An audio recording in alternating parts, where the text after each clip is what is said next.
జనగామ జిల్లాలో BRS working president KTR పర్యటన grand success అయింది. బైపాస్ నుంచి జనగామ పట్టణం వరకు భారీ ర్యాలీ తీశారు. కేటీఆర్ కు అడుగడుగునా గులాబీ శ్రేణులు గ్రాండ్ వెల్కమ్ చెప్పారు. జై తెలంగాణ, జై కేసీఆర్ నినాదాలతో మార్మోగించారు.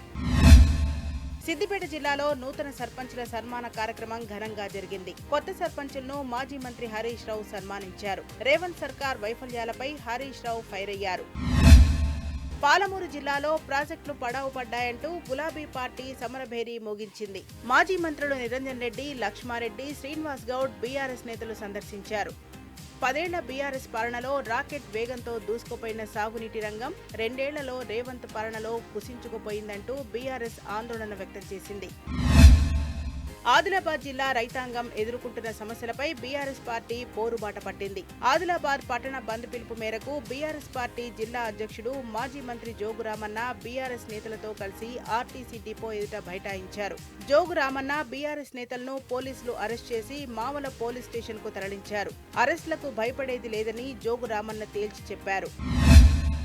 భద్రాద్రి కొత్తగూడెం జిల్లా కొత్తగూడెం పట్టణంలో బీఆర్ఎస్ వర్కింగ్ ప్రెసిడెంట్ కేటీఆర్ రేపు పర్యటించనున్నారు. ఈ పర్యటనను జయప్రదం చేయాలని కార్యకర్తలను కోరారు మాజీ మంత్రి పువ్వాడ అజయ్. తెలంగాణ తెచ్చుకుందే నీళ్లు, నిధులు, నియామకాల కోసమని చెప్పారు. ఆదిలాబాద్ జిల్లా ముఖ్రాకే రైతాంగం యూరియా కోసం వినూత్న నిరసన చేపట్టింది. తమకు సరిపడా యూరియా ఇవ్వకుంటే ఉరేయమంటూ చేతులకు బేడీలు వేసుకుని కళ్లకు నల్ల పట్టీలు కట్టుకుని కాంగ్రెస్ ప్రభుత్వంలో యూరియా దొరకక అవస్థలు పడుతున్నామని, రబీ పంట వేసి 2 నెలలు అవుతున్నా అందుబాటులో లేదని వాపోయారు.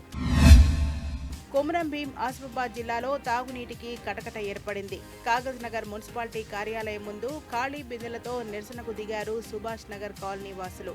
15 రోజులుగా తాగునీళ్లు రాక తీవ్ర ఇబ్బందులు చేస్తున్నారు. అధికారులు వెంటనే తాగునీటి సమస్య తీర్చాలంటూ ఖాళీ బిందెలతో రోడ్డుపై బైఠాయించారు మహిళలు. కాంగ్రెస్ పాలనలో అన్నిటికీ కొరతలే. యూరియా కొరత, విత్తనాల కొరత, సాగునీటి కొరత, తాగునీటి కొరత. తాజాగా వరంగల్ జిల్లాలో తాగునీటికి కటకట వచ్చింది. దాంతో కార్పొరేషన్ ఎదురుగా ఖాళీ బిందెలతో నిరసన తెలిపారు స్థానిక 26వ డివిజన్ వాసులు.